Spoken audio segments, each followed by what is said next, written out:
من الشيطان الرجيم بسم الله الرحمن الرحيم يا أيها الذين آمنوا اتقوا الله وكونوا مع الصادقين وقال رسول الله صلى الله عليه وسلم في صلاة حبيبه ومحبوبه ومعشوقه يا পাকপাঞ্জাত নাহলি বাইতিহি আমিরা। সর্বোপরি আজকের সালতা বুনিয়া মুলকি সিস পাক দরবার শরীফের বর্তমান গদিনিশি পীর সাহেব অত্র আলোচনার মঞ্চের সভাপতি আসন গ্রহণ করেছেন। উপস্থিত বিভিন্ন দরবারের আল্লাহওয়ালা, আল্লাহ এবং আহলে বাইতের প্রেমিক হিসেবে যারা এখানে উপস্থিত আছেন, উপস্থিত অত্র তরিকাপন্থী আমাদের যারা তরিকাতকে ভালোবাসি, তরিকাত মানি তো আহলে বাইত, যারা যাদের লালন পালন ভিতরে আহলে বাইতকে নিয়ে, সবার প্রতি আমার সালাম ও সর্বোপরি পর্দার আড়ালের মা ও বোনেরা, মঞ্চে উপবিষ্ট ওলামায়ে কিরাম ও উপস্থিত আছেন মুফতি অলিউল্লাহ হুসাইনি সাহেব, পীর সাহেব হুসাইনি পাক দরবার শরীফ আমতলী বরগুনা। সবার প্রতি আমার সংগ্রামী সালাম, আসসালামু আলাইকুম ওয়া রাহমাতুল্লাহি ওয়া বারাকাতুহু। প্রিয় সুধী,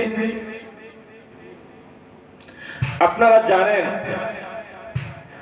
বিগত দিনে পট পরিবর্তনের পরে যেই ঘটনা বাংলাদেশের মাটিতে লজ্জাজনক পরিস্থিতি মোকাবেলা আমাদের করতে হচ্ছে, এই উপমহাদেশের ভিতরে ইসলামকে প্রতিষ্ঠিত করেছিল এই বেদায়েতি, যাকে আখ্যায়িত দেওয়া হইতেছে, যারা ইসলাম বিদ্বেষী বলে চিহ্নিত করে মাজার ভাঙচুর করতেছে, তারা না হইলে এখনো ধুতি কাপড় পরেই থাকতো, আর পরনে পাঞ্জাবি আসতো না, টুপি আসতো না। তাদেরকে অপমান করে আমরা কোন ইসলামকে প্রতিষ্ঠিত করতে চাই আপনাকে বোঝার বাকি আর নাই। আমি একটা কথা বলতে চাই, আমাদের তরিকাপন্থী যারা আমরা তরিকাতকে ভালোবাসি, আহলে বাইতকে ভালোবাসি, আহলে বাইত কারা? আপনারা দেখবেন বড় বড় হাইব্রিড বক্তা যারা আছে একটা কথা বলবে, আচ্ছা আপনি যখন চলে যাবেন দুনিয়া থেকে, অবশ্যই তো আপনি যদি সুগার্ডিয়ান হন তাহলে তো আপনার অভিভাবক হিসেবে আপনার সন্তানকে একটা পরামর্শ দিয়ে যাবেন, তাই না? এই রকমের পরামর্শ হিসেবে আমাদের রাসূল করিম সাল্লাল্লাহু আলাইহি ওয়াসাল্লামও একটা পরামর্শ দিয়ে গেছেন, শোনো আমি তো চলে যাব, তোমাদের জন্য আমি দুইটা জিনিস রেখে যাচ্ছি। কি জিনিস? এক নাম্বার হচ্ছে কিতাব আল্লাহ, দুই নাম্বার হচ্ছে ইত্রাত আহলি বাইত। এখন এই আহলি বাইত কারা? রাসূল করিম সাল্লাল্লাহু আলাইহি সাল্লাম তাদেরকেও চিহ্নিত করে গেলেন। কাকে? মা ফাতিমাকে, ইমাম হুসাইনকে, ইমাম হাসানকে, এবং তাকিয়ে দেখতেছে হযরত আলীও আছে। হযরত আলী আসো, হযরত আলীকেও চাদরের ভিতরে আবৃত করে নিল, আল্লাহ এই আমার আহলে বাইত, এদেরকে তুমি চিরতরের পবিত্র করে দাও। রাসূল করিম সাল্লাল্লাহু আলাইহি সাল্লাম বলছে যে আমি তোমাদের জন্য রেখে গেলাম কিতাব, দ্বিতীয়ত ইত্রাত আহলি বাইত। এই আহলে বাইতকে তোমরা যদি আঁকড়াইয়ে ধরে থাকো, কখনোই লান তাজিল্লু, কখনোই না, কখনোই না, কখনোই বলতে কি, কখনোই তোমরা পথভ্রষ্ট হবে না যদি তোমরা কিতাব মানো, দ্বিতীয়ত হচ্ছে আহলে বাইতকে যদি মানো। দেখবেন তারা বলবে রেখে গেছে কিতাব, দ্বিতীয় নম্বর হচ্ছে হাদিস বা সুন্নাত। হাদিস সংকলিত হয়েছে রাসূল করিম সাল্লাল্লাহু আলাইহি সাল্লামের উপর অনেক বছর পরে। রাসূল তো হাদিসের কথা বলে যায় না, রাসূল সুন্নাতের কথাও বলে যায় নাই, রাসূল বলে গেছে ইত্রাত আহলি বাইত। এখন যারা আমরা তরিকতকে ভালোবাসি, যারা পীর মাশায়েখদেরকে ভালোবাসি, যারা আল্লাহ আল্লাহকে পছন্দ করি, আমাদের কথা হচ্ছে আমরা আহলে বাইতকে ভালোবাসি কি বাসেন না? আমরা আহলে বাইতকে ভালোবাসি বিদায় আমরা জানি এই আহলে বাইত যারা এই দুনিয়ায় প্রতিষ্ঠিত ছিল, যারা রাসূল করিম সাল্লাল্লাহু আলাইহি সাল্লাম যাদেরকে আহলে বাইত বলে চিহ্নিত করে গিয়েছিল, তারা কেউই স্বাভাবিকভাবে দুনিয়া থেকে যেতে পারে নাই। হযরত আলী করিম রাদিয়াল্লাহু তাআলা আনহুকে হত্যা করা হয়েছে, ঠিক না বেঠিক? ঠিক। মা ফাতিমাকে, এটা গোপন হত্যা। ইমাম হোসেনকে হত্যা করা হয়েছে বিশ্বাস। ইমাম হাসানকে কারবালার ময়দানে নৃশংসভাবে তাহাকে অপমান অপদস্থ করে দুনিয়া থেকে বিদায় জানিয়ে দিয়েছে। কারা? আমাদের মতো জুব্বা পরনেওয়ালা, টুপি পরনেওয়ালা, মুসলমান দাবি করনেওয়ালা যারা তৎকালীন মুসলমান ছিল, তারাই আহলে বাইতকে জবাই করে দিয়েছে নিজ হাতে। কিন্তু একটা কথা মনে রাখতে হবে, রাসূল করিম সাল্লাল্লাহু আলাইহি সাল্লাম বলছে, তোমাদের জন্য আমি দুইটা জিনিস রেখে গেলাম। এক নম্বর হচ্ছে কিতাব আল্লাহ কোরআন, দ্বিতীয়ত সিরাত আহলে বাইত। কিন্তু মনে রেখো, কাল কিয়ামতের দিন আমি হাজী কাউসারের সামনে দাঁড়ানো থাকবো, আমি তোমাদেরকে জিজ্ঞাসা করব তোমরা কিভাবে আমার আহলে বাইতের সাথে ব্যবহার করেছো। সুবহানাল্লাহ। ওই দিন কোথায় যাবে কে? আজকে যখন আহলে বাইতের উপর ষড়যন্ত্র আজকে থেকে হয় নাই, শুরু থেকেই আহলে বাইতের উপর আহলে বাইতকে দাপন করার জন্য যথেষ্টভাবে চেষ্টা করা হয়েছে, কিন্তু সত্য কখনো চাপিয়ে রাখা যাবে না। মনে রাখতে হবে, এই বিশ্বের শাসন, এই বিশ্বের ক্ষমতা একদিন আহলে বাইতের উপরই হবে। হবে কি হবে না? রাসূল করিম সাল্লাল্লাহু আলাইহি সাল্লামের হাতে হাত দিয়ে সাহাবায়ে আজমাইনরা বায়াত গ্রহণ করেছে না? রাসূল করিম সাল্লাল্লাহু আলাইহি সাল্লাম চলে যাওয়ার পরে কাকে কার দায়িত্ব দিয়ে দিয়েছে? খোলাফায়ে রাশিদিন। খোলাফায়ে রাশিদিন মাধ্যমে এখন অগণিত খলিফা এই বাংলার জমিনে কেন সারা বিশ্বে ব্রহ্মাণ্ডে এই ইসলামের দাওয়াত চলছে, কিয়ামত পর্যন্ত এইভাবে চলবে। এবং রাসূল করিম সাল্লাল্লাহু আলাইহি সাল্লাম বলেছে, যখন ইমাম মাহদী আলাইহিস সালাম আগমন হবে, তখন তোমরা যদি শক্তিতে নাও হয়, পাহাড়ের উপর দিয়েও যদি হামাগুড়ি দিয়ে হলেও যেতে হবে এবং তার হাতে বায়াত গ্রহণ করো। মাঝখানে একটা গোষ্ঠী আসে বলে, না পীর লাগবে না, বায়াত লাগবে না, মুরব্বি লাগবে না। কারণ হচ্ছে এইটা যদি লাগে তাহলে আমাদের পকেট খালি হয়ে যাবে। মানুষের ঈমানকে কিভাবে ধ্বংস করা হইতেছে নিখুর ভাবে যখন দেখবেন, আশ্চর্য হয়ে যাবেন এই জমিনে এই আল্লাহর কুদরতের ভিতরে কি খেলা খেলতেছে তার আল্লাহর কুদরতকে নিয়ে এই মানুষ। সর্বোপরি আমাদের উদ্দেশ্য সঠিক, আমরা আহলে বাইতকে বিশ্বাস করি। একটা কথা আমরা জানি, রাসূল পাক সাল্লাল্লাহু আলাইহি সাল্লাম বলেছেন, বনি ইসরাইলের নবীগণের কাল কিয়ামতের দিন ৭২টি দল হবে, তার ভিতরে একটি দল হবে জান্নাতি। আমার উম্মতের ভিতরে ৭৩টি দল হবে, তার ভিতরে একটি হবে জান্নাতি। তা আমরা কি বেশি ভালো? এখন একটা কথা মনে রাখবেন, একটা তাল গাছের সামনে যাইয়া আপনি যদি বলেন না এটা তাল গাছ, কিন্তু আপনি হইলেন একজন, ৪২ জনই ৭২ জনই বলবে না ওটা তাল গাছ না, ওটা বেল গাছ, ওই বেল গাছটাই সঠিক হবে, তাল গাছ সত্ত্বেও সেটা সঠিক হবে না। ঠিক না বেঠিক? কারণ আপনি একা। দেখা যায় চোখে যেটা তাল গাছ, কিন্তু আমি তাল গাছ বলা সত্ত্বেও যেহেতু ৭২ জনের সাক্ষী দিতেছে বেল গাছ, তাহলে আমার কথার এখানে কোনো মূল্য নাই। দুনিয়া এখন এই জায়গায় যাচ্ছে। সর্বোপরি আমার উদ্যোগটা হয়েছিল, আমরা আহলে বাইত সুফি সংগঠন এজন্য করলাম কারণ আমরা তরিকাপন্থী লোক, বিশেষ করে আমরা তরিকতকে ভালোবাসি, গরিব মানুষ যারা, তাই না? এখন এই গরিব মানুষগুলা আমরা আগাইতে পারতেছি না। তা আহলে বাইতকে যারা ভালোবাসে মরার জন্য প্রস্তুত, কিন্তু তারা যুদ্ধ করবে না, না উচ্ছৃঙ্খল করবে না। করবে? না। করে? না। কেউ বলতে পারবে যে এই তরিকাপন্থী লোক, আহলে বাইতের লোক দ্বারা আমি কষ্ট পেয়েছি? তরিকাপন্থী লোককে তুমি যদি একটা ঘাড় ধাক্কা দাও, সে জানবে যে ঘাড় ধাক্কা খেয়েও তোমাকে আবার জিজ্ঞেস করবে আপনি কষ্ট পাইছেন কিনা, তারপর আবার চলে আসে, তাই না? ঠিক। আমাদের উদ্দেশ্য ক্লিয়ার। আমরা কোনো রাজনীতি করতে আসি নাই, কারণ মাথায় আঘাত করার জন্য আমাদের দরকার নাই। আমাদের একটাই রাজনীতি হয়েছে, সেই রাজনীতি হয়েছে ইত্রাতে আহলি বাইত। এই রাজনীতিটাকে আমরা করে যাব কিয়ামত পর্যন্ত, এই দুনিয়ায় প্রতিষ্ঠিত থাকবে সেই দলের অনুসারী হয়েই যেন আমরা যেতে পারি। ঠিক না বেঠে? ঠিক। এখন আমরা পিছিয়ে পড়া, অবহেলিত।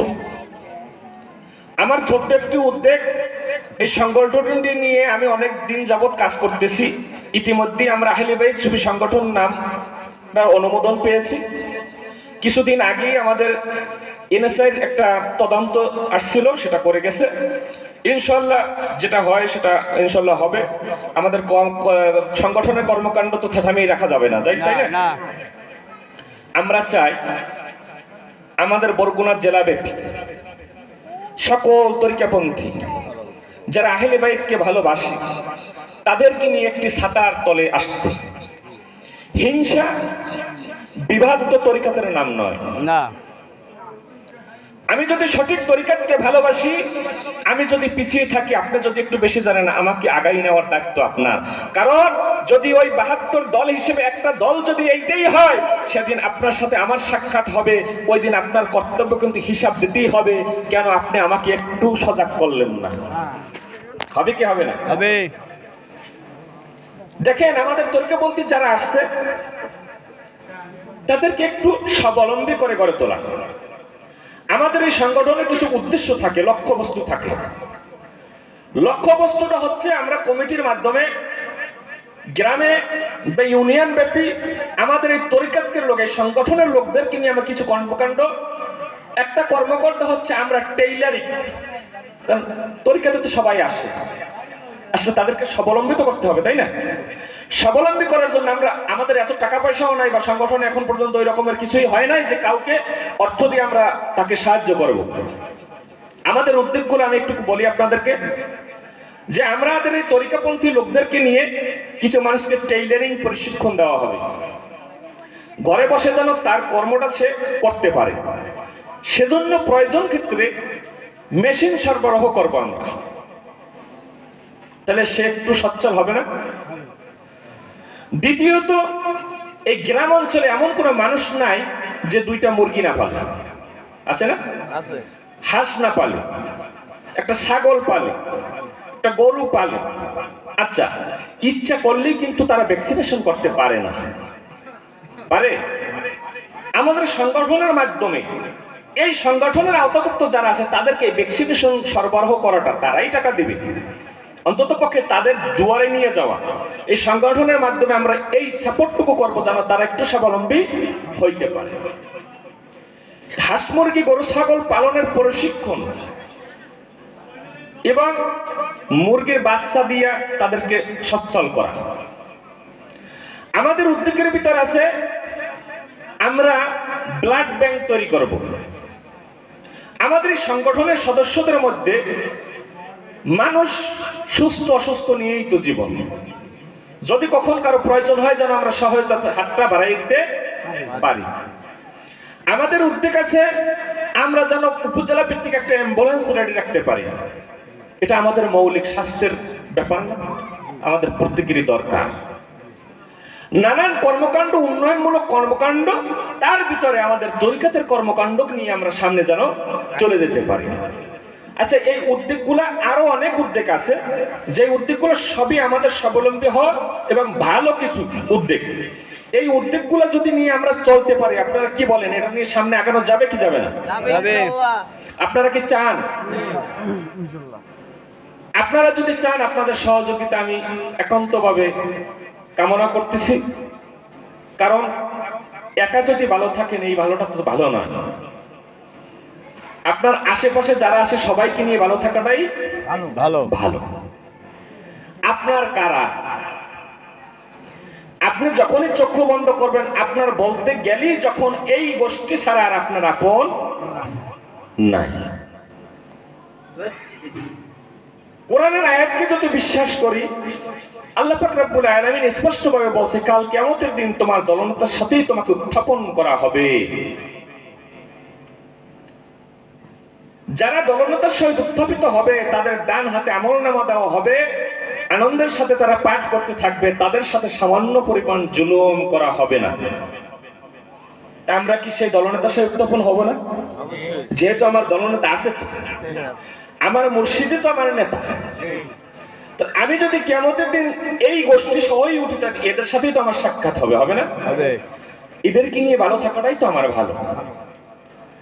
ব্যক্তিগত কোনো লাভজনক এই প্রতিষ্ঠানটা না, এই প্রতিষ্ঠানটা উন্মুক্ত, তরিকাপন্থী, এই আহলে বাইতকে নিয়ে এবং মানব কল্যাণের জন্য আমাদের এই উদ্যোগে কোনো টাকা পয়সা আমরা দিতে পারবো না, আপনাদের দিতে হবে। একটা উদ্যোগ নেবেন, একটা অনুষ্ঠান করবেন, টাকার দরকার আছে না? কিছু কিছু মানুষ দেখবেন একটা কিছু বললে আগে খোঁজ করে টাকা পাওয়া যাবে কিনা। সব জায়গায় টাকা খুঁজলে তো সম্ভব হবে না, হবে?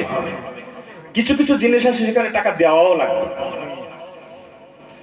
আমাদের মাসিক একটা নির্ধারণ, একটা ভরম ব্যাপার আছে, যারা সদস্য হবে হয়তো 50 টাকা আমরা নির্ধারণ করব, কারণ সংগঠনের তো একটা খরচ আছে না।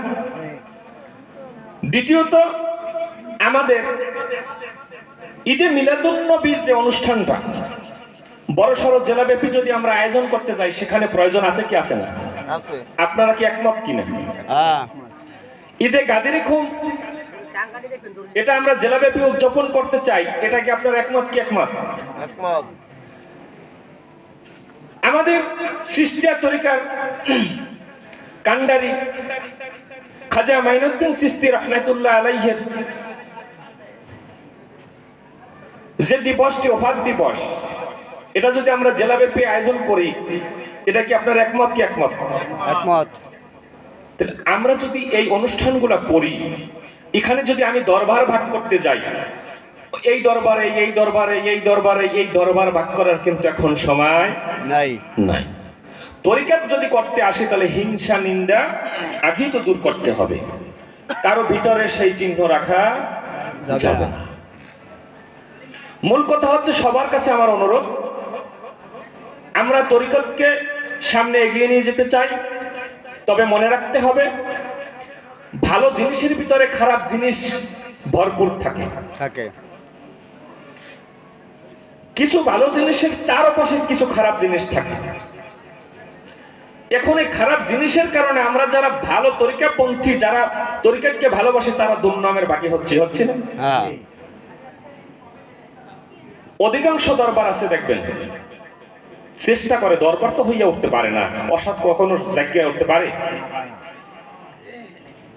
গমে গমে উঠছে, কয়লে আমার বললে গেছে আরম্ভ করো, কয় দিছি আরম্ভ করি। খেলাফতের দরকার নাই। পীরের কাছে কয়েকদিন ঘুরছে, দূরে গেছে, আরম্ভ করে দিছে বড় পীর। এখন এই সমস্ত লোকজনের কারণে আজকে তরিকাতের দুর্নাম, আজকে যখনই একটা তরিকাতের কথা বলবেন, এরা মনেই করে নেয় যে এই ধরনের কিছু কর্মকাণ্ড। আপনি যদি স্বচ্ছ সঠিকভাবে জানেনও, তারপর আপনাকে পরীক্ষা নিরীক্ষার শেষ নাই। একটা মাহফিলে গেলে, এই সেদিনকে আমি কোটালীপাড়া একটা আমার 23 তারিখ একটা অনুষ্ঠান গেছে, মাহফিল গেছে, অনুষ্ঠানে গেছি ধরার জন্য। আপনারা জানেন বাংলাদেশের ভিতরে অনেক খারাপ কর্মকাণ্ড হয়েছিল, তার ভিতরে একজন আছিল মুফতি হান্নান। ওনার বাড়ির পাশের এলাকায় ওনার ভাই ব্রাদার যারা আছে, ওই মুফতির দল, তারা যাই ওইখানে বসছে, কিছু ইমাম সাহেব বসছে। ওই যে তরিকতের নাম শুনছে, মনে করছে যে এমন একজন আইছে, মনে হয় না না, ও শালু কাপড় পিন্দা মনে হয় থাকে। তুই এবার কি করবে, আরে ধরার জন্য, বান্দার জন্য আসছে। আসার পরে আমরা তো দয়ালের নামই খাই, আমার নিজের কোনো শক্তি আছে? যেই মনিব এই তরিকাতকে এই জমিনে প্রতিষ্ঠিত করেছে, তার গুণগান নিয়েই তো আমরা, তার গোলাম হিসেবেই তো আমরা এই জমিনে চরণ করি, বিচরণ করি। এখন যখন আলাপ আলোচনা হইলো, আলাপ আলোচনার পরে বলছে না, এ তো এইটা না, এ তো অন্য দিকের। না না না, ভালো ভালো। এখন এই ভালো ভালো বলার পর ওই পর্যন্ত শেষে, কিন্তু প্রথম কিন্তু একটা আক্রোশমূলক, এই যে তরিকতের কথা শুনছে এই জন্য আসে, এইভাবে মারতে আসে। এই জন্য কি করতে হবে, কারণ তাদের দোষ না। আপনি দেখবেন রাস্তা ঘাটে, চার দোকানে কিছু কথা শোনে, একটা দরবারে যাওয়ার পরে পঞ্চম শ্রেণীর দরকার নাই, সে মাস্টার্স থেকে প্রশ্ন করে, সৃষ্টি নিয়ে সে প্রশ্ন করা আরম্ভ করে ঢোকার পরে। তারপর মুর্শিদ যদি দুই একটা বলে, বলার পর ওইটা চার দোকানে বসে, বসার পরে আরেকজনকে কেমনে ঠকাবে, তখন এর একটু আলমারে আর একটু আলমারে ঠকায়, সে বড় হয়। এটার নাম তো তরিকত নয়। এই জন্য মাওলানা রুমি রহমতুল্লাহ আলাইহির একটা বাণী দেখলাম, সে বলছে মারেফাত বলতে আমার খুব ভয় হয়, কারণ মারেফাত যদি বলি তো কিছু মানুষ হয়তো গোমরাহ হয়ে যাবে। কারণ মারেফত হলো সূক্ষ্ম জ্ঞানের দরকার হবে, মারেফত বুঝতে হলে। এই জন্যই তোমরা যার জ্ঞান যতটুকু তারে ততটুকুই বলো, তার বেশি তোমরা বলিও না। সম্মানিত সুধী, আজকের ইচ্ছে ছিল আপনাদেরকে নিয়ে এখানে কয়েক দরবার থেকে কারা কারা আসছেন একটু হাত জাগাবেন কষ্ট করে। অনেকেই আসছেন আলহামদুলিল্লাহ। আজকে আমাদের উদ্যোগটা আরেকটু বড় ছিল, কিন্তু এখন দরবারের যে কার্যক্রম, এখন সময় হয়ে গেছে, আমাদের সময় ছিল আসরের নামাজ বা, কিন্তু সেই সমাজটা এখন এমন সময় আসছে, এখন দরবারের কার্যক্রম আরম্ভ করতে হবে। সেই ক্ষেত্রে আজকের মনে হয় আর মানে কমিটির দিকে যাওয়া যাবে না।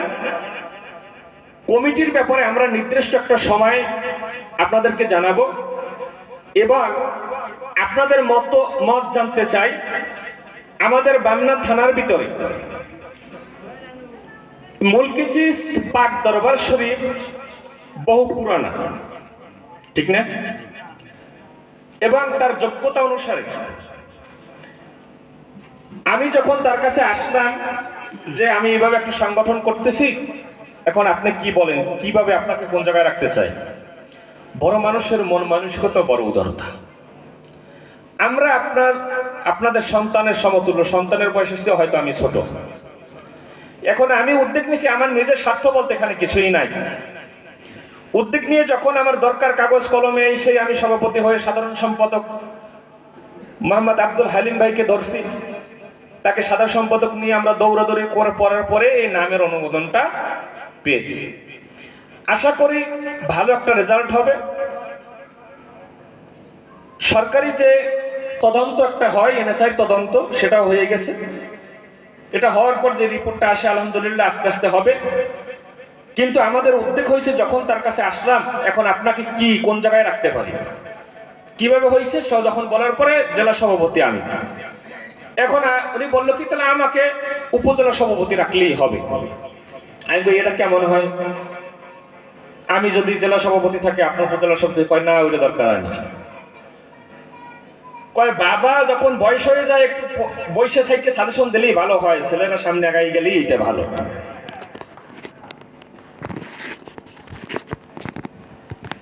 এই কথাটা শোনার পরে আমি বললাম যে আপনার সাজেশন দেন কিভাবে আমরা করতে পারি। কারণ যেহেতু আমাদের বামনা থানার এই প্রোগ্রামটা আমার প্রথম জরুরি, কারণ হচ্ছে আমরা এই জেলাব্যাপী যেহেতু আমরা পাথরঘাটা, আমতলি, তালতলি, বেতাগী, এই কয়টা থানা বিভাগেই আমরা কমিটি গঠন করব।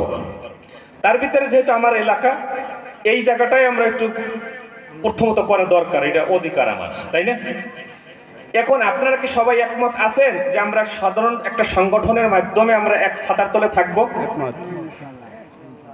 মাশাআল্লাহ। তাহলে এই সংগঠনের সভাপতি হিসেবে জনাব আলানুর আলাউদ্দিন দয়াল পীর সাহেব সালতেবনিয়া মুলকি চিস দরবার শরীফের যিনি এখন কর্ণধার গদিনিশি পীর সাহেব, এখন আপনারা কি বলেন, এতে কি আপনারা একমত? মাশাআল্লাহ।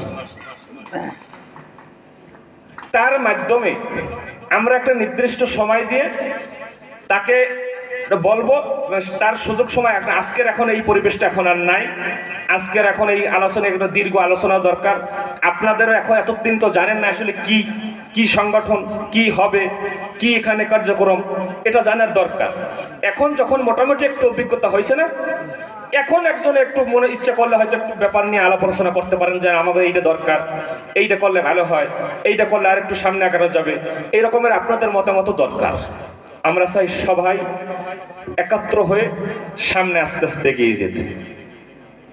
সেই জন্য আমরা চাচ্ছি যে কোনো একটা ফ্রি সময় নিয়ে আপনারা সবাই, আজকে সবাই উপস্থিত হতে পারে নাই, সবাই উপস্থিত হয়ে আমাদের এই সংগঠনের কার্যকারী কমিটিটা গঠন করব, উপজেলা কমিটি। এটা কি আপনার একমত? তাহলে এই সময়টা এখন নির্ধারণ করা যায় না, যাবে? হ্যাঁ, এই সময়টা এখন নির্ধারণ করা যাবে না, কারণ আপনারা যারা পীর সাহেব আছেন আপনারা ইচ্ছে করলে এক জায়গায় দৌড়াইতে পারবেন, কেন আপনাদের সম্মান তো দেখতে হবে। আমরা ইয়াং বয়স, আমরা একটু ইচ্ছে করলে দৌড়িয়ে যাইতে পারি, আপনাদের জায়গায় আপনাদেরকে রাখতে হবে। আমাদের সংগঠনের ইতিপূর্বেই এগিয়ে আসছে যে মোহাম্মদ রনি হগলপাতি, আপনারা চিনেন, যথেষ্ট আশ্বাস দিয়েছে এবং সহযোগিতা করার আশ্বাস দিয়েছে। আপনারা জানেন লক্ষ্মীপুরের আলামিন, সেও আসছে। এরা দৌড়াইতে পারবে, সংগঠন নিয়ে কাজ করতে পারবে, আপনারা খালি বলবেন তারা কর্মকাণ্ড করবে। তাইলে তাদেরকে নিয়ে আপনাদেরকে ওইভাবেই আবার একটা প্ল্যান প্রোগ্রাম দেওয়া লাগবে, দিয়ে আমরা একত্রিতভাবে বসে এই কমিটিটা গঠন করতে চাই। এটা কি আপনারা একমত? তো এই বলে নির্দিষ্ট একটা সময় অবশ্যই জানানো হবে, আপনাদের ফোনের মাধ্যমে হোক, যেভাবে হোক দাওয়াত পৌঁছেই দেব ইনশাল্লাহ। এটা নিয়ে একটু ভাবেন এবং আমাদের একটা সময়, নির্দিষ্ট সময় নিয়ে আমরা এই কমিটিটা গঠন করব। এই বলে আমি আমার সংক্ষিপ্ত বক্তব্য শেষ করছি। আসসালামু আলাইকুম ওয়া রাহমাতুল্লাহি ওয়া বারাকাতুহু।